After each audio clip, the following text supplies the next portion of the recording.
नमस्कार मित्रों। उत्तर प्रदेश में शिक्षक भर्तियों का हाल क्या है? उत्तर प्रदेश की शिक्षक भर्तियां पिछले कुछ वर्षों में कैसे हुई हैं?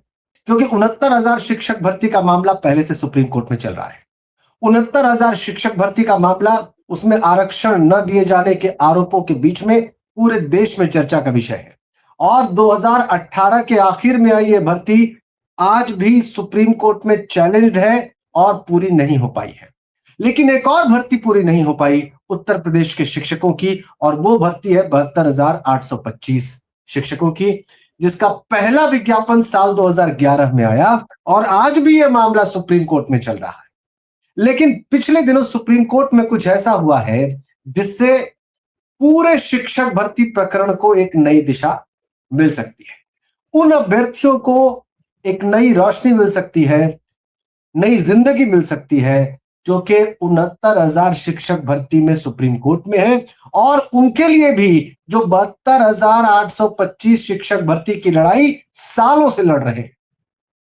क्या हुआ है कोर्ट में ऐसा? कैसे गुजरा है यह सारा मामला अलग अलग मोड़ से? इस पर ही आज बात होगी। और इस पर मैं कुछ कहूं, मैं कुछ आपको बताऊं, इससे बेहतर है कि उस व्यक्ति से बात की जाए जो ये लड़ाई लड़ रहा है सालों से, और जिनका विश्वास कई बार डूबा उतराया है पिछले कुछ सालों से।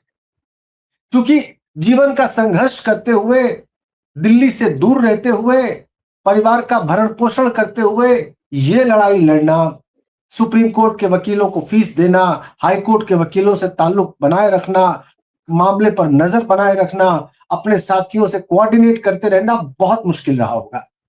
और ऐसे ही एक व्यक्ति इस वक्त हमारे साथ मौजूद है, शशिपाल यादव जी। शशिपाल जी, आपका बहुत बहुत स्वागत इस चर्चा में। नमस्कार सर जी, बहुत बहुत धन्यवाद।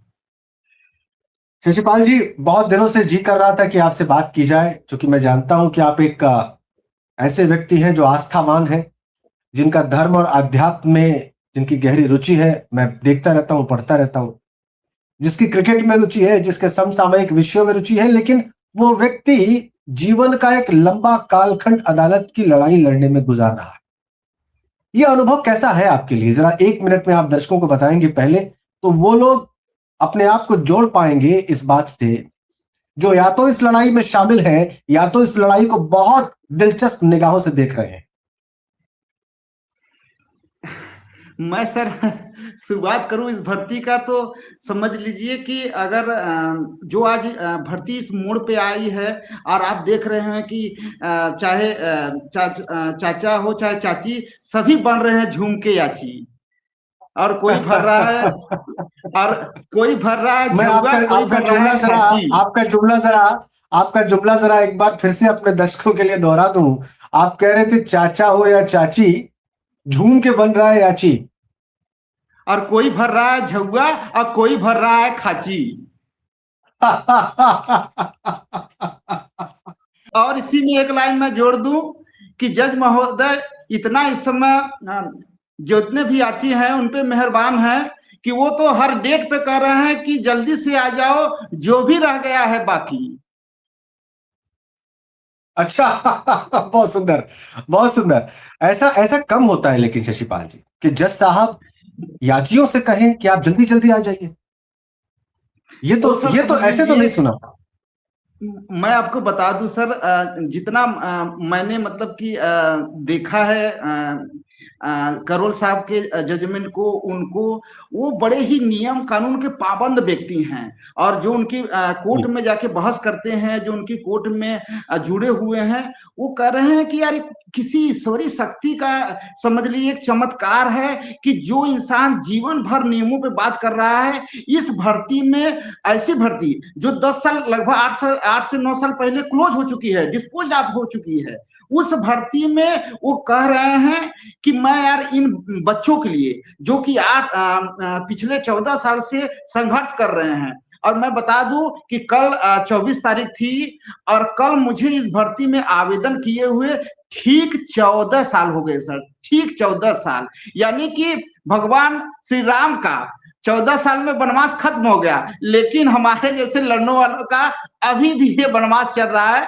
लेकिन लगता है कि इस बार करोल साहब ईश्वरी शक्ति बन के हम लोगों का बेड़ा पार लगाएंगे। मैं वीडियो देख रहा था, वो सुप्रीम कोर्ट का वो रिकॉर्डिंग जिसमें वो बेंच को लीड कर रहे हैं और बात कर रहे हैं वकील साहिबान से। उनका जो रवैया था, जो उनके हाव भाव थे, वैसा बड़ा कम दिखाई देता है कोर्ट में। वो याचियों के लिए उनके मन में एक संवेदना दिख रही है। जब उनसे कहा जाता है कि आप लोग इतनी लंबी लड़ाई लड़ रहे हैं, तो वो इसको एडमिट करते हैं ओपन कोर्ट में। ये बड़ी रेयर घटना है। आप लोग उम्मीद कर रहे थे क्या ऐसा? कभी आप लोगों को लगा कि ऐसा भी हो सकता है? पिछली सर मैं 10 तारीख की सुनवाई की बात कर रहा हूं, जब पहली सुनवाई हो रही थी इनके इस मुद्दे पे। तो शुरुआत में उन्होंने यही कहा कि यार आप लोग हम जान रहे हैं कि आप लोगों का ज्यादा नंबर रह के नहीं हो पाया है, और आप लोग इतने साल से संघर्ष कर रहे हैं। मैं देख रहा हूं कोई 50 साल हो गया है, कोई 55 साल हो गया है, लेकिन आप लोग थोड़ा डिले हैं। तो उस समय हम लोगों की धड़कनें बताई सर ने, तो एकदम समझ ले रुक सी गई है कि लगता है कि भैया अभी तक जैसे बाकी जजों ने इसको डिसमिस किया था, आज इसका भी नंबर है। लेकिन एकाएक चमत्कार हुआ सर, बाद में उन्होंने इस तरीके से यू टर्न ले लिया। लेकिन उन्होंने कहा कि आप लोग इतने साल से संघर्ष कर रहे हैं, और मैं जानता हूं कि आप लोग ओवर एज हो चुके हैं, और उसके बाद अब बीएड की भर्ती 23 अगस्त 2023 में जो पिछले कुछ साल पहले सुप्रीम कोर्ट का ही आदेश है कि अब बीएड वाले प्राइमरी में भैया एलिजिबल नहीं है। तो सब देखते हुए कहें कि आप लोग किसी मतलब कि कहीं के नहीं हैं, और मैं यही देख के आप लोगों के लिए कुछ करना चाहता हूं। लेकिन उसी में तमाम सर, जैसे मेरा स्पेशली शुरू शुरू में क्लासिफिकेशन का मुद्दा था, और वही सबसे बड़ा खतरनाक मुद्दा था हमारी टीम का, जिसकी वजह से ये भर्ती अभी भी चल रही है, अभी भी लोगों को उम्मीदें जिंदा है। और तमाम मैं नहीं श्रेय लूंगा कि मैं ही इसमें लड़ रहा हूँ। इस भर्ती को इस समय अगर कोई जिंदा किया है सर ना, तो जो 1100 के 239 बचे हुए याची हैं, जो आपको 24 फरवरी के पहले जो याची लाभ मिला था लगभग, उसमें 1100 में 839 समथिंग का हुआ था, बाकी जो बचे हुए थे।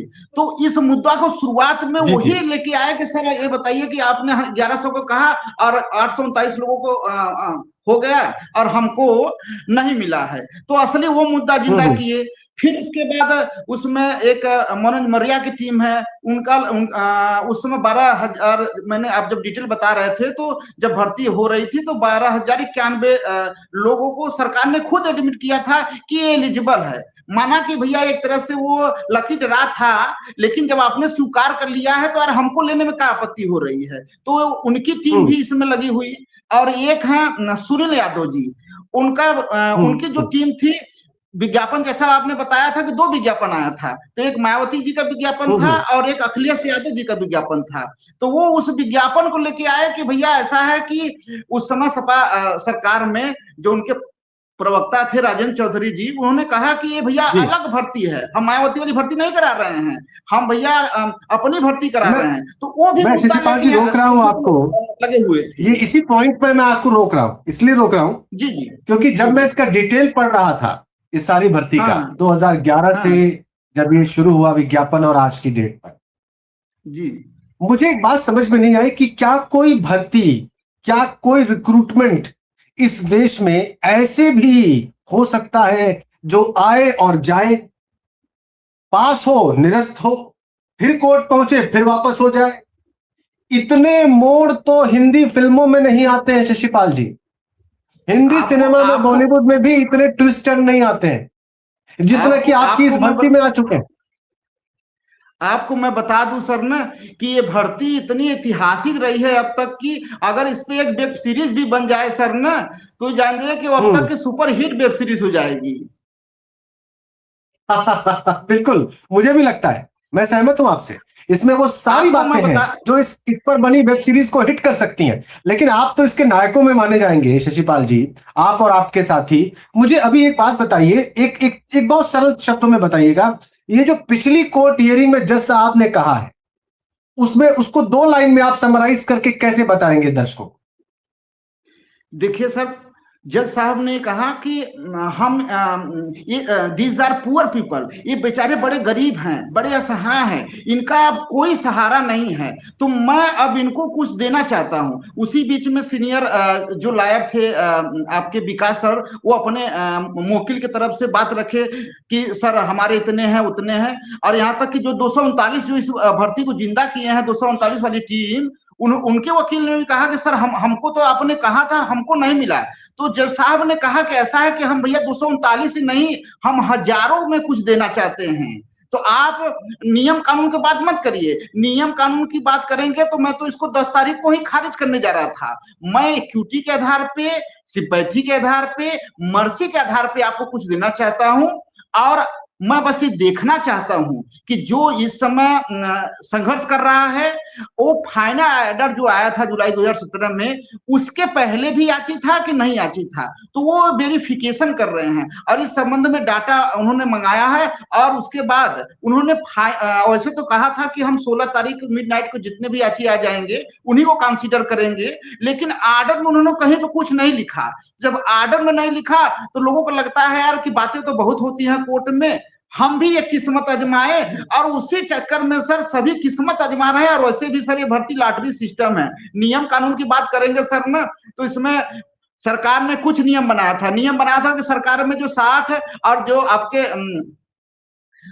जो 83 नंबर पाया है टेट में, और जो 90 नंबर पाया है जनरल में, वो एलिजिबल है। लेकिन भर्ती चलते चलते सुप्रीम कोर्ट जब पहुंची तो इसका एक अलग ही कट ऑफ लग गया, 97-105। अब मैं आपको एक चीज बता दूं सर ना कि ये भर्ती क्यों ऐतिहासिक है, कि सुप्रीम कोर्ट ने जब 97-105 कट ऑफ लगाया तो वहीं पे हिमांशु राणा की टीम के वकील थे, कहें कि सर ये बताइए आप हमको 90 से 105 हमारा कट ऑफ लगा रहे हैं, और रिजर्व कैटेगरी का 97 लगा रहे हैं, और वहां पे शिक्षा मित्र बिना टेटा के हो रहे हैं। अब उसी समय शिक्षा मित्रों का इतना बड़ा दुर्भाग्य हुआ कि उन्होंने कहा कि बिना टेट की भर्ती हो रही है, वो अपने ईगो पे ले लिए, और उन्होंने हाई कोर्ट को डायरेक्शन दिया कि जितने भी मैटर है शिक्षा मित्रों का आप 1 महीना के अंदर निपटाइए। और उसी ऑर्डर का ये नतीजा हुआ कि बेचारे जो शिक्षा मित्र 4 महीने से 5 महीने से 6 महीने से सरकारी जॉब कर रहे थे, 45,000 50,000 पा रहे थे, एक ही झटके में बाहर हो गए। अच्छा, बिल्कुल आपने सही कहा, वो बड़ा दुर्भाग्यपूर्ण था। उस पर बहुत बात करता हूं मैं, बहुत सारे लोग जो इस मंच से जुड़े हैं वो उससे पीड़ित हैं, उससे प्रभावित हैं। भर्ती अपने लोगों को ही बाहर नहीं की, बेचारे जो लगे लगाए हुए थे, जिनका जो बसे बसाए थे, उनको भी ये भर्ती उजाड़ी है। तो समझ ले कि भर्ती कितने लोगों को बर्बाद की है, कितने लोगों को आबाद की है। इसीलिए सर ऐतिहासिक भर्ती है। अब आप मुझे शिष्यपाल जी ये बताइए कि आपकी जानकारी में कितने ऐसे पिटिशनर्स हैं जो जुलाई 2017 के सुप्रीम कोर्ट के फैसले से पहले कोर्ट में याचित थे? आपकी जानकारी में कितने लोग हैं? देखिए सर, एक अभी ठोस तो कोई एग्जैक्ट आंकड़ा हम नहीं बता सकते हैं, लेकिन जो टीमें थी खास तौर से उस समय याची बनाने में, उसमें हिमांशु राणा टीम थी, मयंक तिवारी जी थे, और राम कुमार पटेल जी थे। हम लोगों की जो टीम थी, अगर सभी लोगों का मोटा मोटा आंकड़ा देखा जाए तो हमको लगता है उस समय फाइनल ऑर्डर से पहले 50 से 60 हजार लोग कम से कम सर उस समय हमको लगता है कि पहुंचे होंगे, क्योंकि जो याची ऐलान मिल गया था ना, सभी उसी धुन में बह गए थे। अब आप एक बात बताइए शिष्यपाल जी, इतने लोगों को फिर कैसे अकोमोडेट करेगी कोर्ट?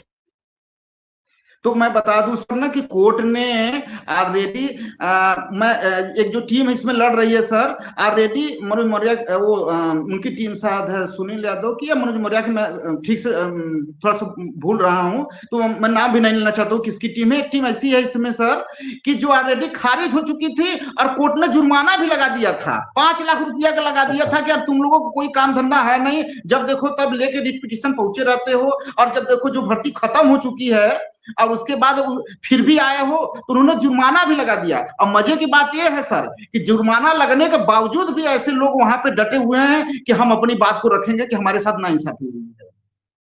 अच्छा, ये बड़ी दिलचस्प बात है। तो तब तो ऐसा भी हो सकता है, क्यों तब तो ऐसा भी हो सकता है कि इन पर एक बार फिर जुर्माना लग जाए। अब ये सर अब मैं बता दूं आपको सर ना कि ये इस समय जो सुनवाई चल रही है, नियम कानून को एकदम जज साहब ने एक किनारे रखा है, और जज साहब पे जैसे लगता है कि लोगों को दुआएं और ये जो बेरोजगार की जो आस्था है, और ऐसा कोई इसमें शख्स है जो कि बहुत आस्थावान है और उसकी आस्था जाग गई है और उसके प्रभु और जज साहब के प्रभु लगता है मिल गए हैं और उन पे प्रभु सवार होकर समझ लीजिए कि अब न्याय करने पे उतारू हो गए हैं। आपके वकील साहब इस मामले में कौन है शशिपाल जी, और आपके साथी जो है वो संख्या में कितने हैं, और आप लोग जो कट ऑफ का मामला बनता है उसमें अपने आप को कहां पाते हैं? देखिए सर, मैं बता दूं तो मेरी जो टीम थी शुरुआत में जब पहली बार हम लोग 2016 में ये रांची वाला मेला चला था, तो उस समय हमारी टीम ने लगभग 2100 से 2200 लोगों को टीम में जोड़ा था। लेकिन ऐसा है सर ना कि उस समय तमाम मौका परस्त और होता है ना कि सीजनली चीज होता है कि यार मौके के लिए फायदा उठाने के लिए कुछ बहुत लोग जुड़े। लेकिन बाद में सर ना जैसे जैसे समय बीतता गया लोग टूटते गए, थकते गए। लास्ट में हमारे साथ समझ लीजिए कि 10 तारीख की जो सुनवाई हुई थी उस समय हमारे टीम में पहले 67 लोगों ने फाइल किया था। फिर उसके बाद इस कोर्ट से पहले मनोज मिश्रा सर की बेंच थी। उस बेंच में उन्होंने कहा कि ऐसा है कि भैया मैं IAFIA किसी को स्वीकार नहीं करूंगा, आपका किस आर्डर में, किस तारीख में, किस SLP में, किस रीट में आपका आप अवमानना में आए हैं तो आपका नुकसान हुआ है, हमको रीट पिटीशन के माध्यम से आके आप बताइए। तो उसमें से 67 में से भी आधे लोग छटक गए, मात्र 33 लोग इस समय हम लोग पहुंचे हैं सर, जो कि वर्तमान में मौजूद है वहां पे। अरे तब तो फिर आपका तो निश्चित माना जाए शशिपाल जी, आपका और बाकी 33 लोगों का। अब देखिए सर, बाद में 10 के बाद फिर 13 तारीख को लगती है, फिर 16 तारीख को कोर्ट में सुनवाई होती है ना, तो जज साहब कहते हैं ना कि यार जितने भी लोग हैं उनका डाटा मंगा लीजिए ना। तो उसी बीच में सर जो अंतिम सुनवाई हुई थी पिछली 19 तारीख को हुई थी, और उसमें कोर्ट में लगभग लमसम जो कमेटी थी गठित हुई थी ये छांटने के लिए कि पिछली 2016 में कौन याची थे 17 के पहले और आज कौन याची है। तो उसी बीच में समझ लीजिए कि अगर 10 का कट ऑफ लगा देंगे तब तो ये मान चलिए कि जितने लोग याची हैं सभी हो जाएंगे। और उसके बाद बिना सरकार के रिक्वेस्ट किए, क्योंकि अभी भी आपको बताएं कि 6170 सीट खाली है, तो उन सीटों पर तो जज साहब को पूरा अधिकार है। लेकिन अब जो संख्या हो गई है लगभग 14 से 15,000 हो गई है। अब यही देखना है सर कि 6000 सीटें हैं, 14-15,000 याची हैं, जज साहब क्या अरेंजमेंट करते हैं। वो कोई ना कोई कट ऑफ लगाएंगे, या तो डेट का कट ऑफ लगाएं या तो फिर टेट का कट ऑफ लगाएं। वाह, या तो टेट के अंकों का कट ऑफ लगेगा या जिस डेट से वो याची बने हैं वहां से जोड़ा घटाया जाएगा। तो ये मुझे जो लगता है सर, अगर जिस तरीके से जज साहब मेहरबान है सर ना, वो सबको दे दे भी तो कोई बहुत आसान नहीं होगा। नहीं, लेकिन सीटें तो 6000 कुछ ही हैं और आप कह रहे हैं 14 से 15,000 लोग हैं। आप सर अगर वीडियो सुनवाई में देखे होंगे सर ना, तो समझ लीजिए कि जज साहब जहां हमेशा सरकारी वकील को हमेशा डांटते फटकारते रहते हैं, लेकिन जो इसमें SG है ऐश्वर्या भाटी मैम, जज साहब जब आई सुनवाई शुरू होने से पहले पिछली डेट की मैं बात कर रहा हूं, तो जज साहब ने उनको पहले ही कहा था कि मैम देखिए मैं इन बच्चों के लिए कुछ करना चाहता हूं, आप भी सरकार से इंस्ट्रक्शन लिए रहिएगा। और जैसे ही सुनवाई के अगले दिन मैम आती हैं, जज साहब कहते हैं कि मैम आप की मुस्कुराहट बता रही है कि इन बच्चों के लिए आप कुछ सरकार से अच्छा लेके आई हैं। तो जिस तरीके से वो गुजारिश कर रहे हैं कि मैम प्लीज इन बच्चों का ध्यान रखिए ना, तो मुझे लगता है सर ना कि वो कुछ बड़ा सोच रहे हैं। अब वो क्या सोच रहे हैं सर, क्योंकि अगर उनको सीमित करना होता तो उस दिन ही फाइनल कर देते 10 तारीख को, क्योंकि भाई सीटें 6000 थी, उतना अच्छी हमको लगता है कि उस समय हम लोग नहीं पहुंचे थे। लेकिन उन्होंने जिस तरीके से कुछ लोगों को मौका दिया ना, तो वो कुछ अलग ही सोच रहे हैं। अब वो क्या सोच रहे हैं सर, वो तो सर हमको लगता है कि 22 तारीख को ही हमको पता चलेगा। आप श्योर हैं, आप कॉन्फिडेंट हैं कि 22 तारीख को ये मामला डिसाइड हो जाएगा? मैं सर बड़ा आस्थावान व्यक्ति हूं, और इसी सुनवाई के बीच में मैं 8 साल 9 साल पहले मैं एक वाकया बताऊं, मैंने अपने बहुत खास मित्रों को बताया हूं। और मैं आप पहली बार शायद सोशल मीडिया पे चर्चा कर रहा हूं आपसे कि मुझे एक गुरुजी मिले थे लगभग 8 साल उसी भर्ती की सुनवाई के समय सर। और ऐसे चमत्कारी गुरुजी सर ना कि मैं आपको बताऊंगा ना तो वो भी लगेगा कि यार आप फिल्मी कहानी बता रहे हैं, लेकिन जो मुझसे नजदीकी से जानते हैं, जो मुझे पहचानते हैं सर, वो जानते हैं कि मैं यार झूठ छपाटी या इस तरीके के फालतू बकवास करने वाला आदमी नहीं हूँ। जो मैं देखता हूँ सामने, अब महसूस करता हूँ, उसी के बारे में बताता हूँ। तो मैं गुरुजी जी जो मेरे मिले थे सर ना, तो ऐसे चमत्कारी थे सर। आप उस समय मेरी कुछ पोस्टें पढ़े होंगे। तो गुरुजी से मेरा इतना लगाव था कि उसमें आईपीएल का मैच हो रहा था, तो मैं उनसे सर ना जो टास होता है, टास भी पूछ लेता था कि कौन जीतेगा, मैच भी पूछ लेता था कौन जीतेता है। और गुरुजी बताते थे कि ये टास जीतेगा, ये मैच जीतेगा। मेरी कुछ पोस्टें आप जाके देख सकते हैं। उस दिन वही टीम टास जीती है, वही टीम मैच जीती है। ये तो मैं हल्का सा गुरुजी के बारे में बता रहा हूँ कि मेरे गुरुजी किस टाइप के हैं। और गुरुजी 8 साल मतलब 6 महीने बाद, 8 महीने बाद कल क्या होगा, परसों क्या होगा, वो इस तरीके से लाइव बताते सर, लगभग 800 किलोमीटर 900 किलोमीटर दूर बैठ के। और उन्होंने कहा था सर, उस समय मैं इस भर्ती में उम्मीद जो बात कर रहे हैं, उम्मीद की बात कर रहे हैं कि आपकी क्या उम्मीद है सर ना, तो नियम कानून से देखा जाए सर ना, तो मैं बहुत ज्यादा उम्मीद नहीं हूं, लेकिन आस्था से और गुरुजी की भविष्यवाणी के बारे में देखूं तो गुरुजी ने कहा था कि शशिपाल, जब मेरा फाइनल ऑर्डर आने पर नहीं हुआ था तो उन्होंने कहा था कि शशिपाल, हम कहे गुरुजी आपने कहा था मेरा हो जाएगा, अब तक आपने लगभग सैकड़ों भविष्यवाणियां की, सभी सही हुई, यहाँ तक कि 6-6 महीने 8 महीने बाद जो बताया वो भी हुआ सर। ये गुरुजी, ये हमारे भर्ती में क्या हुआ? कहा यार कि मुझे विश्वास ही नहीं हो रहा है कि तुम्हारा नहीं हुआ है, और अगर तुम्हारा नहीं हुआ है तो जब तक तुम्हारा इस भर्ती में नहीं होगा, ये तब तक भर्ती चलती रहेगी। और सर आज ऑर्डर हुए लगभग 8 साल हो गए हैं सर, अभी भी ये भर्ती चल रही है। और मैं हमेशा सोचता था कि गुरुजी बोल के चले गए हैं और भविष्यवाणी कब सही होगी। आज वो सर स्थिति बन रही कि लगता है कि अब वो समय आ गया है कि जब हमारे गुरुजी की भविष्यवाणी सही हो जाएगी। अरे शशिपाल जी, ये तो आपने बड़ी चमत्कारिक कथा सुनाई। और बहुत चमत्कारी सर। जिन लोगों को आध्यात्म में विश्वास नहीं होगा, जिन्हें भारतीय संतों की परंपरा में विश्वास नहीं होगा, आपकी कहानी सुनकर शायद कुछ विश्वास जाग जाए। क्योंकि ऐसे लोग या ऐसी कथाएं वास्तविकता में बहुत कम मिलती हैं शशिपाल जी, और ये आप जी रहे हैं, आपके साथ हो रहा है। कुछ कहना चाह रहे थे आप? वही कर रहे हैं सर ना कि मैं बताऊं तब समझ ले कि मेरे रोम रोम में समझ लीजिए कि रोमांचित हो रहे हैं कि गुरुजी से इतना लगा हो रहा था। और मैं बता दूं सर ना कि जैसे कभी मिला नहीं हूं सर, हम लोगों की बातें होती थी तो हम लोग यहाँ पे जो हमको जो पूछना होता था, हम मैसेज नहीं करते थे, हम यहाँ से खाली सोचते थे और वहां से वो उसका जवाब आता था। वाह वाह शशिपाल जी, बहुत धन्यवाद, आपने समय निकाला, विस्तार से सब बातें बताई। 22 जनवरी का इंतजार मुझे भी है, और आप लोगों के साथ जो होगा उसका एक और पक्ष बहुत दिलचस्प तरीके से उस पर नजर बनाए हुए है, उसको बड़ी बेसब्री से देख रहा है, और वो है 69,000 शिक्षक भर्ती के जो पिटिशनर्स हैं। इसी सुप्रीम कोर्ट में जस्टिस दत्ता की बेंच में उनका मामला चल रहा है, और फरवरी की शुरुआत में अगली तारीख है। तो वो भी आप लोगों से सबक सीख सकते हैं, आप लोगों से प्रेरणा हासिल कर सकते हैं कि कैसे जूझते रहना है, जीवन से हार नहीं माननी है।